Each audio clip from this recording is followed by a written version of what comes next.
오늘은 다 아시는 대로 대림절 첫 번째 주일입니다. 이 교회 학교에서는 당연한 것이겠지만 우리 아이들에게 사순절은 이런 날이야, 대림절은 이런 날이야 라고 아이들에게 설명도 해주고, 또한 총회 공과만이 아니라 우리 이부 활동들은 대부분 이 절기에 맞춘 사순절, 대림절, 말씀 묵상, 오늘 같은 경우는 저희는 아이들 이제 트리 만들기, 작은 트리 만들기도 하면서 아이들에게 이 절기에 대해서 이야기를 해줍니다.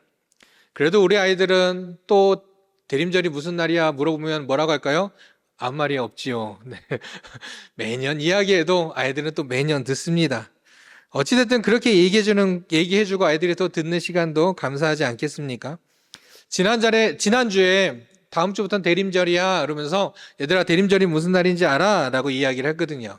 또 오늘도 물어봤는데 어떤 친구가 지난주에 얘기했는데도 불구하고 오늘도 한 친구가 예수님 태어나신 날이요 이렇게 말한 친구도 있었고요. 지난주에는 아주 충격적인 대답이 있었습니다.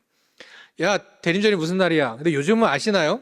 막 말하지 않거든요. 손을 들고 딱 누구야? 얘기해라고 하면 하거든요, 애들은. 그전엔 말 안 해요. 누가 손을 반짝 들더라고요, 자신 있게. 그래서 손을 물어봤어요. 그래, 대림절이 무슨 날이야? 그 친구가 이렇게 얘기합니다. 하나님 오시는 걸 기다리는 날이요. 뭔가 다 맞는 것 같은데 뭐 하나 이상한, 왜 그랬을까? 옆에서 선생님께서 말씀해 주시는 거 듣고 그러면서 자기 생각대로 선생님께서는 분명히 예수님 오시는 걸 기다리는 날이야 라고 분명히 얘기했을 건데, 이 아이는 하나님 생각에 하나님 오시는 걸 기다리는 날이라고 자신 있게 손들고 당당하게 이야기를 하는 그런 경우도 있었습니다. 한편으로는 교회력에 대해서 우리 아이들을 왜 맨날 이렇게 까먹지? 모아놓고 정말 특강을 해야 되나? 이 대림절부터 시작해가지고 사순절뿐만 아니라 모든 절기들, 부활절, 이때는 이렇게 되고 고난주간 이렇게 정하고 우리가 부활절 이렇게 정하고 이런 절기야. 맥주절은 맥주감사절 이런 주일이야. 이런 식으로 다 설명을 해야 되나? 라고 하면서도 어찌 보면 우리 아이들이 그렇게 매년 이렇게 듣고 또 들으며 자연스럽게 그 절기에 대해 배워가면서 또한 그렇게 믿음이 성장해가는 것 아닌가 생각이 듭니다. 그래도 그 와중에 두세 명의 친구들은, 몇몇의 친구들은 꼭 기억하고 답을 하는 거 보면서 참 감사함을 느끼곤 합니다. 대림절은 말 그대로 성탄절이 되기 전 4주간을 말하고 있습니다. 주님의 오심을 기다리는 절기죠. 이 세상에 아기로 오신 예수님의 탄생을 축하하고 또 다시 오실 영광의 그 주님을 기다리는 절기. 바라기는 이 절기에 다른 것들이 아닌 다른 것들의 마음을 뺏기지 않고 오직 예수님만을 묵상하면서 다시 오실 그 주님을 기다리는 그런 귀한 시간으로 보내는 저와 우리 성도님들의 대림절의 기간이 되기를 간절히 소망합니다. 대림절 하면 생각나는 단어가 무엇이 있을까라고 하면 저도 첫 번째로는 바로 기다림이라는 단어가 아닐까 생각이 듭니다. 우리의 삶 속에서도 물론 대림절뿐만 아니라 우리 삶 속에도 늘 기다림은 존재하지 않습니까? 그래서 어떤 이들이 이 기다림에 있어서 어떤 이들은 기다리는 일을 많이 하는 사람들도 있는 반면 또 반대로 어떤 사람은 기다리게 만드는 일을 많이 하시는 분들도 있지요. 여러분들은 어디에 속하시나요? 우리 교육자들은 교회에서 예배나 어떤 모임들이 있으면 우리 성도님들이 언제 오려나 기다리고 기다립니다. 그 기다림은 언제나 저 앞에 서서 설레임이 되고 그 설레임으로 인하여서 교회 마당에 발을 들여놓으시면 권사님 어서 오세요, 집사님 어서 오세요, 장로님 어서 오세요 반갑게 인사를 합니다. 의무적으로 앞에 서 있으니까 당연히 하는 거야 아니라 정말 한 분 한 분 시간이 지나도 이건 의무적으로 되는 게 아니더라고요. 자연스럽게 예배 자리에 모임 자리에 오시는 그 성도님들의 발걸음이 딱 보여지고 얼굴이 보여졌을 때 너무나도 반가운 그 설레임을 갖습니다. 그런데 요즘엔 설레임이 조금씩 조바심으로 바뀌기도 합니다. 왜 그러냐면 여전히 기다리지만 이 스마트폰의 문제일지 모르겠지만 너무 시간 맞춰서 너무 잘 오시는 것 같아요. 시간을 맞춰서 오는 분들이 참 많습니다. 때로는 그냥 교회에서 하는 게 아니라 어딜 가야 되거나 어딜 출발해야 되는 상황. 오늘 9시에 출발입니다. 이따가도 3시 20분에 출발입니다. 라고 하면은 그래도 좀 일찍 와서 조금만 있어주면 될 텐데 그 시간 맞춰서 3시 20분에 출발합니다. 3시 19분 저 끝에서 오고 있는 분들도 있고 예배 때도 그런 경우가 참 많습니다. 이번 주 수요일에도 제가 설교였었거든요. 설교여서 막 정리하다가 정신없이 57분쯤에 저 뒤에서 딱 보는데 10명도 안 앉아 계신 거예요. 그래서 사실은 더 오시겠지. 사실 예배 수요자에 오신 분들이 오실 거야. 금방 오실 거야. 어떤 설렘이 있어야 되지만 저기서부터 요 앞에 나와서 이 강단 올라가기까지 없으면 어떡하지라는 조바심이 나기도 합니다. 우리가 아무 일도 없을 때 그냥 여유로운 삶을 살아갈 때의 기다림은 우리를 설레이게 만드는 단어이기도 하죠. 그렇잖아요. 내가 좋아하는 사람을 만나기 위해 기다리는 시간, 사랑하는 사람을 만나기 위해 기다리는 시간, 또한 내가 사랑하는 자녀들이나 나의 가족들이 군대나 사업으로 인해 멀리 갔을 때 그 돌아오는 그걸 기다리는 것들이 우리의 마음을 참 설레게 하죠. 그런데 바쁜 생활들과 삶의 여러 가지의 문제들, 또 그로 인한 어려움들이 내 안에 가득하게 돼서 내 마음이 혼잡하게 되면 그 기다림은 설레임이 아닌 때로는 조바심이 되기도 하고, 때로는 그 기다림이 지루해지기도 하고, 또 때로는 그 기다림이 답답해지기도 하면서 결국에 그 기다림이 설레임이 아닌 무엇으로 바뀝니까? 불평과 불만으로 바뀌기도 합니다. 왜 하나? 왜 하나? 이렇게 되는 거죠. 어쩌면 하나님께서 약속하셨던 메시아, 그리스도, 하나님께서 보내주신다 약속하셨지만 우리가 아는 대로 400년 동안이나 예수님이 오시기 전 400년 동안이나 어떠한 말씀도 어떠한 표징도 보여주시지 않았기에 당시에 진정한 구원자 예수님께서 이 땅에 오실 것을 기다리지 못하고 그냥 자신들만의 세상을 구축해 나가던 그 이스라엘 백성들, 하나님의 말씀과는 무관하게 자신의 것들로 해석하며 그냥 살아갔던 사람들이 있었던 것 같이 이제 구름 타고 이 땅에 다시 오시리라 약속을 하셨지만 100년, 200년, 1000년, 2000년 그 말씀이 지나도 기다려도 오시지 않고 언제 오실지 모르는 그 기다림이 때로는 우리의 연약한 마음으로 인해서 설렘이 아닌 무엇으로요? 불평과 불만으로 바뀌어지고 그 약속의 말씀은 결국 잊어버린 채 그냥 나의 삶을 살아가게 되는 것, 그것이 또 이 시대 속에 살아가는 우리들의 연약한 모습은 아닌지요. 그러나 우리가 알다시피 이스라엘 백성들 중에서도 다시 오실 주님을 기다리며 아기 예수님께 오셨을 때 그 주님을 만난 기쁨에 찬송하였던 인물들도 있지요. 시므온과 안나처럼 예수님을 만났을 때 그 기쁨에 하나님을 찬양했던 그 모습들처럼 우리도 다시 오실 그 주님을 불평과 불만이나 어떤 조바심이나 지루함이나 답답함이 아니라 진정한 설레임으로 그 주님을 늘 기다리는 우리 모두가 되기를 간절히 소망합니다. 그렇게 주님을 기다리는 자가 되기 위해서 오늘 본문 말씀에서 주님은 이렇게 말씀해 주고 계십니다. 깨어 있으라 말씀하고 있습니다. 믿는 자는 깨어 있어야 합니다.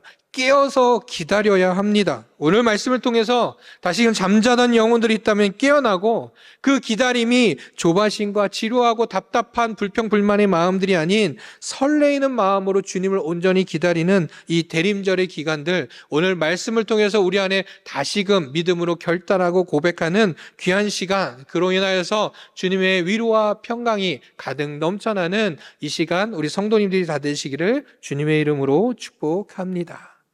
오늘의 말씀의 내용을 우리가 함께 보고자 합니다. 오늘 본문 앞전 본문에 어떤 일이 있냐면 오늘 본문은 바로 제자들의 물음, 제자들의 질문에 대한 예수님의 대답이십니다.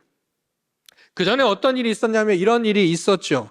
예수님께서 제자들과 함께 이제 성전을 나가실 때 한 제자가 성전의 그 건물을 가리키면서 이야기합니다. 예수님 보세요. 이 돌들을 보세요. 이 건물을 보세요. 이 웅장함을 보세요. 얼마나 아름답습니까? 라고 말을 합니다. 물론 그 제자가 무슨 의도로 말을 했는지에 대해서는 설명은 나오고 있지는 않습니다. 어쨌든 그 말을 볼 때 그 성전을 바라보면 얼마나 훌륭합니까? 라고 말하는 건 그 우수성과 위대함을 말하면서 참 대단하지 않습니까? 예수님 이라고 하는 그냥 단순한 말이었겠죠. 그런데 이어 예수님께서 하신 말씀 무엇입니까? 그래 대단하다. 아니면 너무 초라한데 좀 더 커져야 되지 않나? 라고 말씀하신 게 아니라 이렇게 말씀하신 거예요. 이 건물, 이 성전이 무너져서 돌 위에 돌 하나가 남겨지지 않을 정도로 다 무너지게 될 것이다 라고 예언하십니다. 오늘 본문에서 예수님께서 이렇게 말씀하시고요. 순간 장면이 전환이 됩니다. 그걸 볼 때 순간 제자들이 아니 예수님 무슨 말씀이세요? 라고 제자들이 반문해야 되지 않았을까요? 하지만 이 예수님의 말씀에 제자들은 너무나도 당황했겠죠. 이렇게 말씀하시는 돌 위에 돌 하나 남기지 않고 이 성전이 다 무너지리라 말씀하시는 그 예수님의 너무나도 그 단호한 말씀에 제자들은 아무런 대꾸도 하지 못했던 것입니다. 그렇잖아요. 얼마나 멋있습니까? 라고 칭찬과 함께 뭔가 밝은 표정으로 제자가 얘기했는데 이거 다 무너질 거야 라고 말하니 제자들의 얼굴이 다 굳어졌겠죠. 그리고 장면은 전환됩니다. 잠시 후 산에 올라 저 성전을 바라보며 앉아있을 때 예수님의 제자들이 조용히 묻습니다. 예수님, 그 성전이 언제 무너지나요? 그리고 혹시 그 성전이 무너질 때 무너지기 전에 혹시 무슨 일은 일어나나요? 라고 이렇게 질문을 하고 그 이후에 예수님께서 대답하신 내용들이죠. 그러자 예수님께서는 바로 말세에 일어날 일들을 말씀해 주십니다. 무엇보다 먼저 미혹을 받지 않도록 조심하라라고 이야기하죠.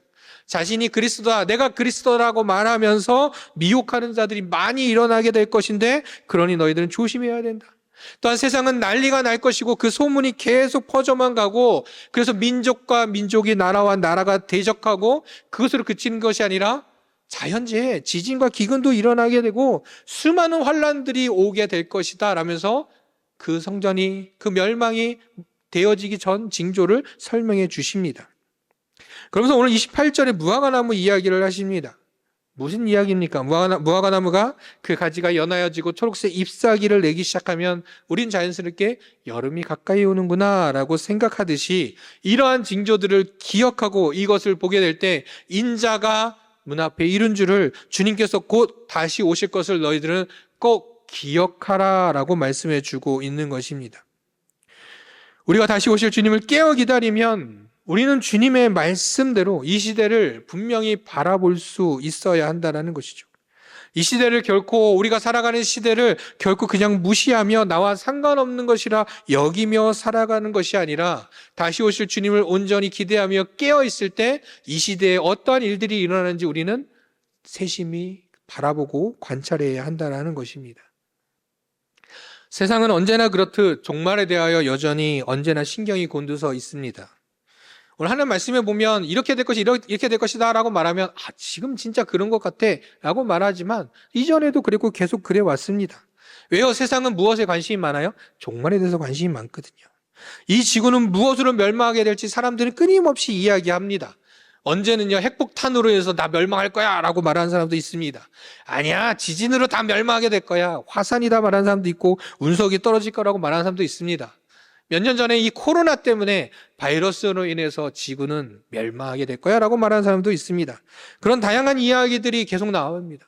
최근에는 이런 이야기도 있더라고요. 우리 과학적으로 그런 이야기 많이 하잖아요. 우주는 계속 팽창하고 있다, 자라가고 있다라고 하잖아요.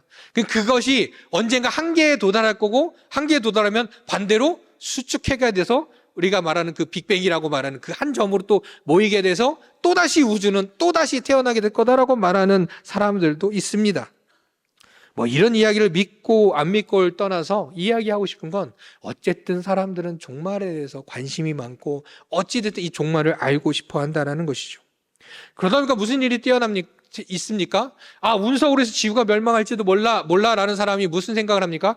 그러면 지구로 다가온 운석을 어떻게 해요? 바꾸면 되지 않을까? 실제로 운석의 방향을 바꾸기도 했고 지금도 연구하고 있다고 합니다.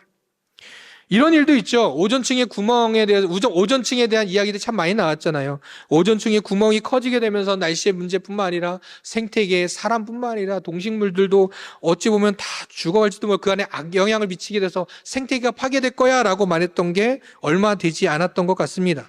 그러나 사람들이 이걸로 종말할 것 같으니, 지구가 멸망할 것 같으니 그 원인을 찾아서 그 원인을 가지고 회복의 기회를 삼기 시작하자. 요즘에는 어떤 뉴스가 나오는지 아십니까? 이제 오존이 많이 회복되었다라고 합니다.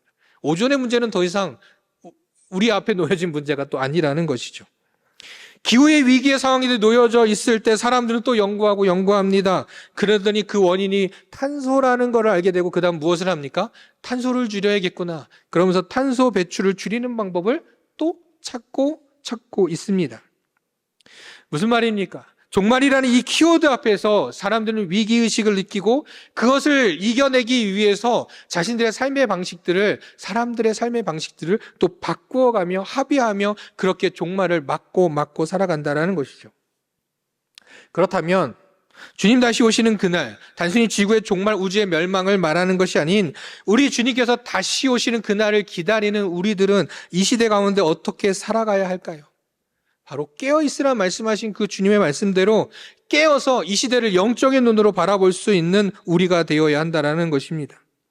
왜요? 이 시대를 올바로 바라보지 못하면 하나님께서, 주님께서 말씀하신 대로 이러한 징조가 나타날 것이다 라고 얘기했지만 그것을 온전히 바라보지 못하고 준비하지 못하게 되면 우리가 알고 있는 대로 예수님 말씀하신 대로 기름 준비하지 못한 여인들과 별반 다를 게 없다라는 것이죠. 너희가 여름이 가까이 옴을 알듯이 인자가 가까이 왔음을 알도록 깨어있으라 말씀하신 그 주님의 말씀대로 이러한 일들, 이 시대의 이러한 징조들, 또한 그 가운데 미혹하는 영들과 또한 영적으로 대적하는 자들을 온전히 분별해낼 수 있는 우리가 되어야 할 줄 믿습니다. 그렇게 이 시대 가운데 영적으로 분별함을 가지고 깨어있어 오직 주님을 기다리며 다시 오실 주님을 무엇보다도 기쁨으로 맞이하는 저와 우리 성도님들의 삶 되기를 주님의 이름으로 축복합니다. 오늘 말씀에서 주님께서 이어 말씀하십니다. 30절에 보니 이 시대가 지나가기 전에 이 일이 다 일어나리라. 32절에 그러나 그날과 그때는 아무도 모른다 말씀하십니다. 먼저 성전이 무너진다. 예수님의 말씀에 그날과 그때를 궁금해하는 제자들에게 주님께서 말씀하신 것이죠. 이 일은 이 세대가 가기 전에 보게 될 것이다. 그런데 그날과 그때는 아무도 모른다. 결국 주님의 말씀대로 기원 후 70년 바로 예수님과 제자들의 제자들의 세대가 끝나기 전 예루살렘은 말씀대로 멸망하게 됩니다. 그렇다면 오늘 이 말씀은 예루살렘 성전이 예루살렘 멸망한 것으로 그냥 끝난 예언일까요? 1차로는 예루살렘 성전이었지만 이제 이 시대를 살아가는 모든 주님의 제자들의 세대에도 동일하게 적용되는 말씀이라는 거죠. 오늘 말씀은 그렇게 바로 그냥 예루살렘 성전의 멸망뿐만 아니라 예루살렘 멸망뿐만 아니라 바로 세상 끝의 종말의 날 우리 주님 다시 오시는 그 날도 바로 이것에 포함되고 있다는 것입니다. 그래서 26절에 보면 인자가 구름을 타고 큰 권능과 영광으로 오는 것을 사람들이 보리라 주님 말씀하시죠. 인자가 다시 오시는 날 온 세상의 모든 사람이 다 보고 알게 되는 그날에 대해서 말씀해 주고 계시는 것입니다. 그리고 중요한 것은 이렇게 말씀해 주시면서 중요한 것은 무엇입니까? 그날과 그때는 알 수 없다. 알려주시지 않으셨습니다. 그러니 우리는 어떻게 알아야 됩니까? 그날과 그때가 언제인지 이리저리 생각하고 연구해도 아무런 의미가 없다라는 것이죠. 문득 이 이야기를 하니까 1990년도 몇 년도인지 지금은 정확히 기억이 안 나지만 92년도였나요? 3년도였나요? 이런저런 계산법들로 해가지고 종말의 날을 계산해냈던 한 종파가 있었죠. 이단들이 있었죠. 그들은 어떤 사건도 얘기해요. 그때 제가 책을 정말 정독을 했었는데요. 어떤 사건이 있었고 그 사건으로부터 어떻게 되고 또 당시에 계시받은 사람이 누가 있었고 그래서 이것들을 계산을 하면 연, 월일, 날짜 계산하고 요한계시록에 나온 숫자들 대입해가지고 계산하면 언제가 멸망할 날이 될 것이다라고 정확히 그 날짜를 보여주고 있었습니다. 당시에 처음 읽었던 게 고등학교 1학년이었던가 했던 것 같습니다.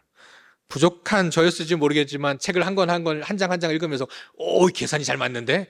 너무 잘 맞는데? 라고 생각하며 신기하고 야 이거 맞으면 어떡하냐라고 잠시 흔들렸던 적이 있었습니다.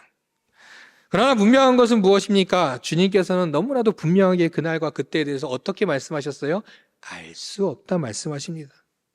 그것은 어찌 보면 안 알려줄래? 난 너희한테 안 알려줄 거야 라고 하시는 것이 아니라 그날을 아는 것 자체가 우리에게 아무런 의미가 없기 때문에 안 알려주신 것이죠.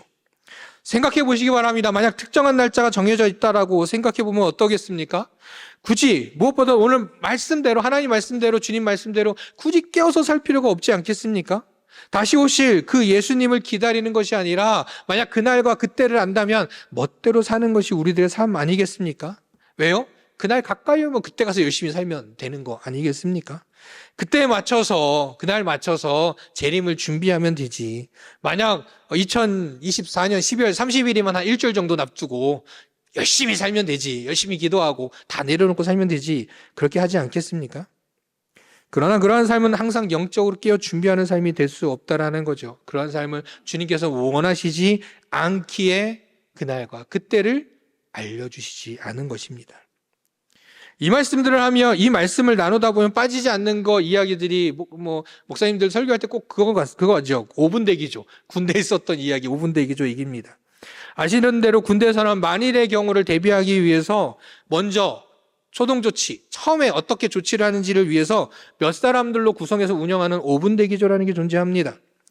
제가 군대 다닐 때 제가 근무하던 것은 전방은 아니어서 5분 대기조가 계속 있었던 건 아니지만 가끔 훈련으로 가끔 5분 대기조를 일주일씩 진행하던 적이 있습니다.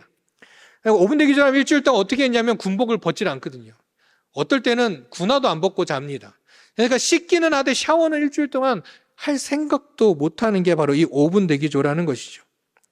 그런 5분 대기조였는데 그런데 이게 좀 제가 근무하던 데선 문제가 좀 있었습니다. 뭐가 있냐면 이게 훈련이잖아요. 그러니까 실제 출동 명령이 떨어지면 5분 안에 모든 걸 다 착용하고 준비해서 출발 위치에 가야 되는 게 5분 대기조가 해야 될 일입니다. 근데 훈련이다 보니까 어떤 일이 있느냐? 그 출동 명령이 언제 떨어질지 대충 얘기하잖아요. 그럼 명령이 떨어지기 1분 전쯤 본부에서 연락이 옵니다. 그쪽에서 병사가 연락을 주는 거죠. 병사들을 사랑하는 서로 챙겨주려는 마음인지는 모르겠지만 미리 연락 옵니다. 1분 뒤에, 1분 전에. 1분 뒤면 출동명령 떨어질 거예요. 그러면 그냥 편하게 있다가 어떻게 돼요? 그때 1분 뒤에 울리면 나가면 됩니다. 그러다 보니 제 고참 중에 한 명이 5분 대기조였는데 샤워하러 간 겁니다. 왜냐면 1분 전에 얘기해 줄 테니까 1분 전에 와서 5분 대기조 이제 갑니다. 그러면 1분 정도면 씻다 그냥 문만 딱 끼고 나오면 되니까 이러는데 그날따라 미리 연락을 안 줘가지고 씻다가 5분 대기조 출동 명령이 떨어져가지고 결국 늦게 나와서 혼났던 적이 문득 생각이 납니다. 가끔 이렇게 우리는 생각해 보지 않습니까? 작은 바램으로 내가 믿음의 삶을 너무 잘하고 있을 때, 그렇게 깨어 있을 때 우리 주님 오셨으면 좋겠다라는 작은 바램 갖고 있지 않습니까? 평소에는 예배도 잘 안 드리다가 큰 맘 먹고 성전에 나와서 예배 드리는 날 오늘 예수님 오셨으면 좋겠다라고 우리는 또 작은 바램으로 속삭이곤 하지 않습니까? 그러나 그건 그냥 바람일 뿐이죠. 우리는 매일 날마다 깨어있는 믿음의 삶을 살아야 합니다. 그것이 주님께서 원하시는 삶이죠. 믿음의 삶을 잘 살다가도 잠시 쉬어가는 삶을 잠시 쉬는 나의 멋있는 인생으로 여길 것이 아니라, 또 때로는 인생 그래프가 그렇지 않아요? 믿음의 삶도 오르락 내리락 할 수 있지 않아요? 라고 말하는 것, 그것도 하나님께서 원하시는 것 아니라는 것이죠. 그날이 언제일지 모르는 것이 우리에게 불안을 주고 불편함을 주고 답답함을 주고 지루함을 주고 그러한 불평과 불만의 시간이 아니라, 그날을 우리가 알 수 없기에 우리는 항상 하나님과 항상 동의하며 깨어 기다릴 수 있는 우리 모두가 되어야 한다는 사실입니다. 사랑하는 성도 여러분, 언제 오실지 그날과 그때를 알 수 없는 것이 우리에게 불평과 불만이 아닌 감사와 기쁨이 되고, 또 그로 인하여 늘 항상 깨어 하나님과 늘 동행하는 믿음의 성도들이 다 되시기를 주님의 이름으로 축복합니다. 자, 예수님께서는 그때가 언제인지 알지 못하지만 주의하고 깨어 있으라 하시면서 한 가지 이유를 이야기하시는데, 마치 달란트의 비유를 이야기해 주십니다. 어쩌보면 이 마가복음에서는 그 달란트 비유의 어떤 요약본과 같은 이야기를 해 주십니다. 34절 이후의 말씀이죠. 가령 사람이 집을 떠나 타국을 할 때 그 종들에게 권한을 주어 각각 사물을 맡기며 문지기에게 깨어 있으라 명한과 같으니 그러므로 깨어 있으라 라고 이야기합니다. 무슨 말입니까? 주인이 집을 떠나 홀로 멀리 여행을 떠났거나 아니면 업무로 인해서 떠나게 될 때 그곳에 있는 그 집안에 있는 종들에게 각자의 권한도 주고 일을 맡기고 또 문지기에게도 깨어서 잘 지키라고 이야기를 했다면, 그 종과 문지기는 어떻게 해야 되겠습니까? 당연히 자신에게 맡긴 일을 성실히 감당해야 하겠지요.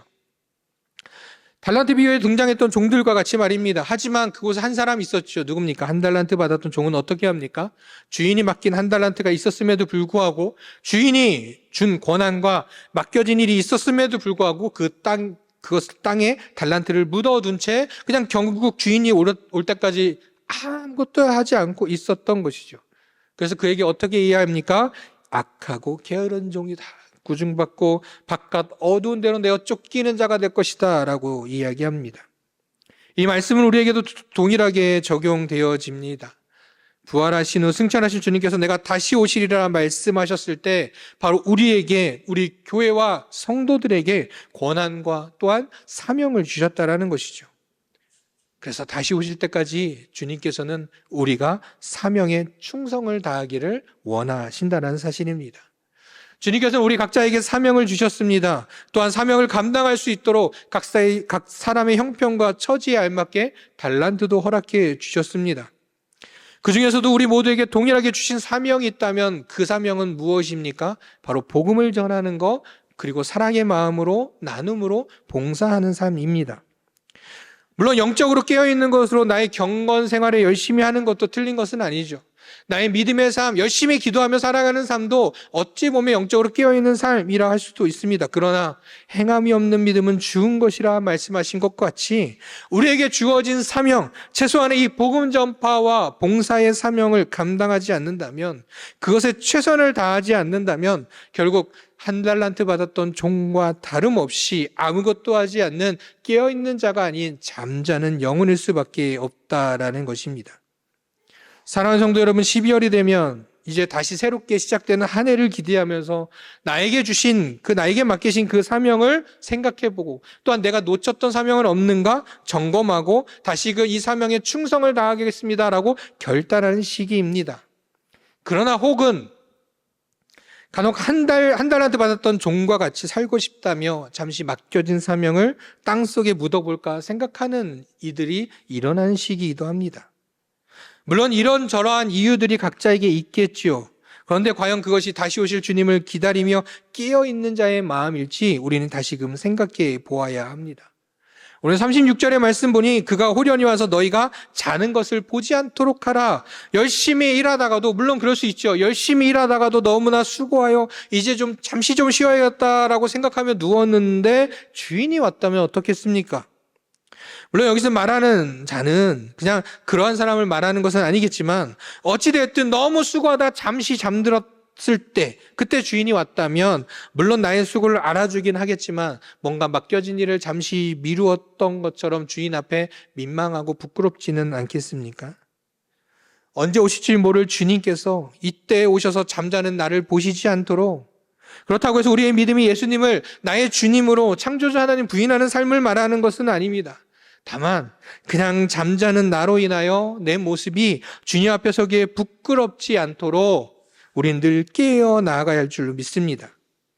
말씀해 주신 대로 신랑을 맞이할 수 있도록 기름을 미리미리 준비하도록, 또는 달란트를 혹여나 땅속에 묻어뒀다면 지금이라도 꺼내서 장사하고 맡겨진 사명을 다하는 것, 내게 있는 창고와 내게 있는 것들을 열어서 정말 하나님의 마음으로, 예수님의 사랑으로 필요한 이들에게 그 필요를 채워주며 나눠주는 삶, 무엇보다도 여전히 구원의 길을 걷지 못하고 있는 이가 나의 주변에 있다면 그의 마음을 열어주시고 그를 구원하여 주시옵소서 기도함과 동시에 그에게 복음을 전하며 하나님의 사랑을 전하는 사명을 온전히 감당하는 것이 바로 깨어 다시 오실 주님을 기다리는 우리의 소명인 줄 믿습니다. 사랑하는 성도 여러분, 그렇게 항상 깨어 주님께서 주신 그 사명을 감당하며 다시 오실 주님을 기다리는 성도가 되어서 악하고 게으른 종아라고 불리어진 것이 아니라 말씀대로 잘하였도다, 착하고 충성된 종아라고 칭찬받는 저와 우리 성도님들이 다 되시기를 간절히 소망합니다. 오늘 본문 앞으로 다시 들어가면 24절 25절에서는 그때 그 환난 후 해가 어두워지며 달이 빛을 내지 아니하고 별들이 하늘에서 떨어지며 하늘에 있는 권능들이 흔들리리라, 바로 그날 그때 일어나는 일을 말씀해 주셨습니다. 사람들이 머리를 모으고 아무리 모아도 여전히 이해하기 어려울 정도로 이 너무나도 잘 짜여진 이 우주의 질서, 그러나 그날이 되면 그 모든 것들이 다 흔들리게 되고 무너지게 될 텐데, 그때 무슨 일이 일어납니까? 바로 인자가, 하나님께서, 예수님께서 구름을 타고 권능과 영광으로 이 땅 가운데 오신다 말씀해 주십니다. 온 인류의 죄를 구원하시기 이 땅에 오실 땐 초라한 맛으로 오셨던 그 주님께서 그러하게 수많은 사람들이 알지 못하였지만 진심으로 기다리던 자들은 초라하게 오신 주님이셨지만 그 기쁨을 맛보았던 것처럼 이제 다시 오실 주님은 온 세상의 모든 사람이 다 알도록 초라한 주님이 아닌 큰 권능과 영광의 주, 승리의 주로 오시게 온 세상의 모든 사람들이 함께 보게 될 것입니다. 그리고 우리는 기쁨으로 주님을 맞이하게 될 것이죠. 그리고 주님은 이때 무엇을 하신다 말씀하십니까?